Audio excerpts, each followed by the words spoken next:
to just explain this graph. It's in first aid on the acid-base section. It's called the Davenport diagram. And it can be extremely confusing, especially when there's zero explanation. It's just kind of thrown in here with zero context, zero explanation. So just to kind of try and attempt to explain this, it's actually not horribly complicated once you just understand the basic concepts here. So it took me a while to get this down, but I just wanted to share. So basically you have these two curves, right, as you can see, obviously. This curved one here has a constant PCO2. So I would think of that as basically the ventilation rate is constant to a certain degree. That's how to understand it, meaning they're breathing the same pace, and so their PCO2 is going to remain constant. And what you'll see is that there's, see if I can try to pull this image in here.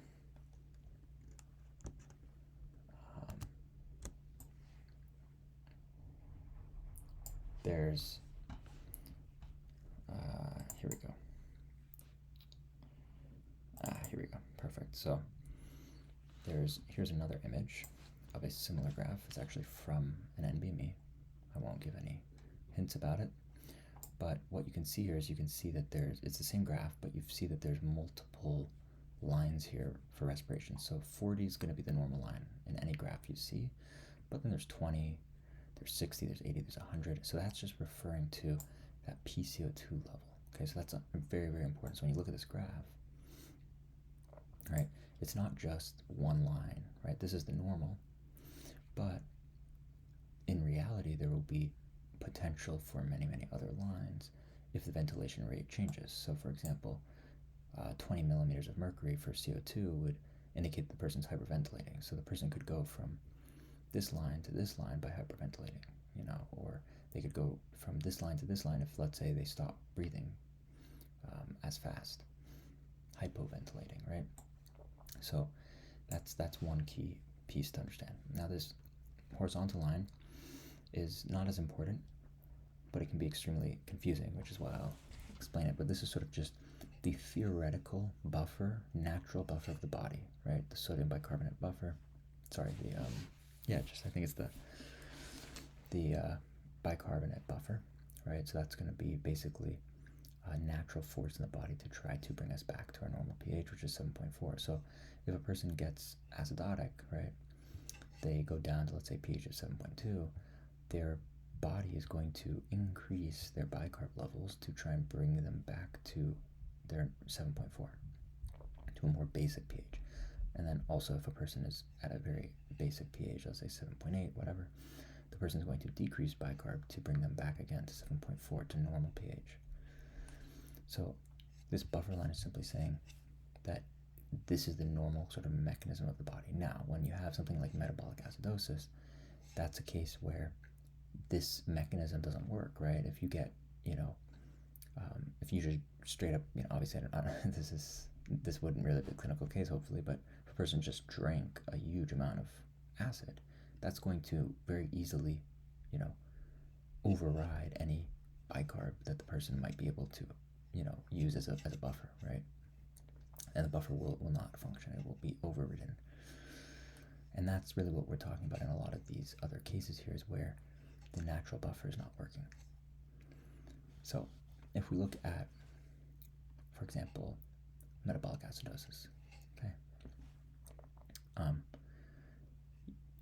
you'll notice that, let's say a person is at a pH of 7.4, and then all of a sudden something happens that leads to metabolic acidosis, so the pH goes down to 7.2, which means normally we would expect their bicarb to be at 15.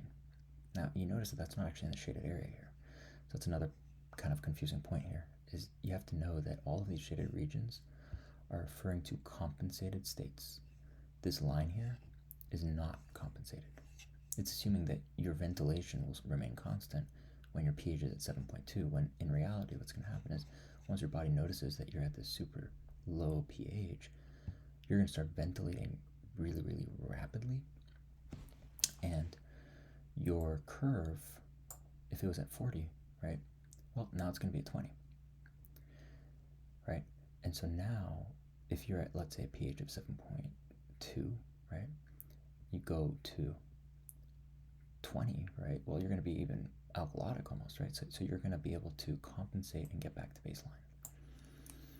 Okay, now, obviously, metabolic acidosis is going to be talking about a case where you're not really able to compensate, right? So it would be talking about a case where maybe you get to this second point here, but maybe you're not able to get to 20, maybe you're able to get to 30, and you're able to compensate a bit, but not fully, and so you'd end up at a point somewhere in this metabolic acidosis region. Okay, so you could imagine another line here, another curve here. Let's say PCO2 of 30 millimeters of mercury, where the person hyperventilates. Likewise, if a person is at metabolic alkalosis, right, you could imagine the person might want to breathe less to try to retain CO2. So they might be at PCO2 of, let's say, 60, something like this, right? And so that curve gets shifted in that direction. Now they're maybe able to, lower that pH now, right? Because now that the respiration rate goes down, let's say if you were at 7.6, right? If the respiration goes down, then you're going to go up on the curve, which means your bicarb, right? Your bicarb is going to be significantly higher, and that's really the sort of understanding here is if you're in this alkalosis region, it's because you've reached a point where your bicarb was super high, let's say at 40. Sorry, I'm not explaining this perfectly. Let me just start from square one here. So you get a metabolic alkalosis that's caused by a high bicarb, right? So you were here. Now your bicarb shoots up, and it causes your pH to go up to here, right? This is what we'd expect. So you're here. Now all of a sudden you start breathing less, so you're going to go back down here because your curve gets pushed here. So now you're at a curve over here. So your pH would actually go down, right? Due to that lower respiration, right? Because your bicarb would be the same. So that's the key, right? In metabolic states, it's the bicarb that's causing the issue.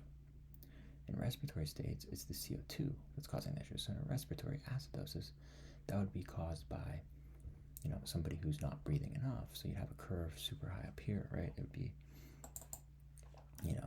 something like, let's say one of these curves, like at 80, right? You're really not breathing enough. So you have a very high CO2.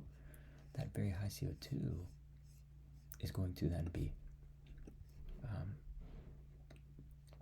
right? You're going to be on that curve with very high CO2.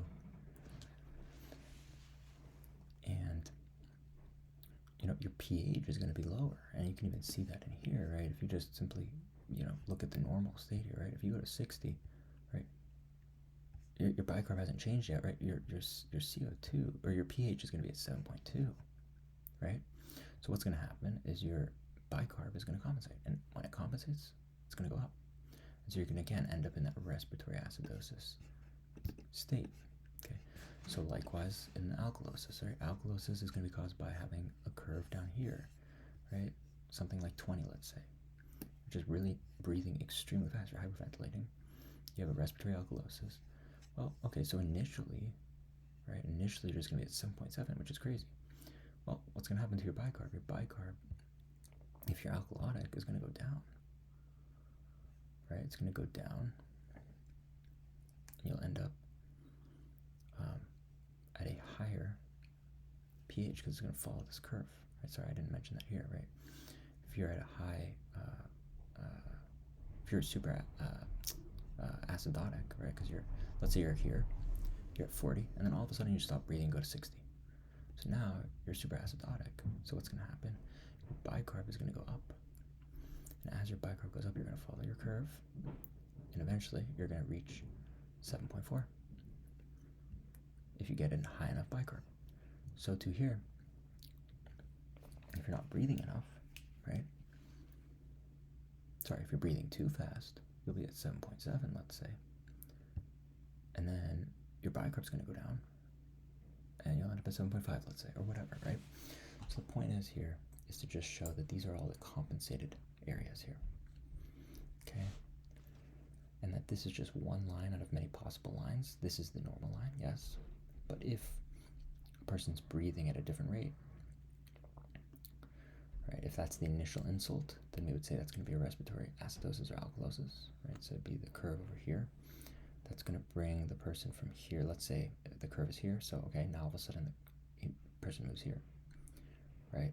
And they end up in a respiratory acidosis. And then you remember, this is always going to be the compensated. The shaded area is always compensated, right? So then they go down. Why? Because if they have an alkalosis from breathing too fast, right, then their bicarb is going to go down to compensate, to try to get them to be more acidotic. So they would simply follow this curve down, whatever this is, right? They'd follow the curve down and they'd end up somewhere in this shaded area. Okay, same thing here. If you have a curve up here, you're breathing really, really slow, and you have a high PCO2, right?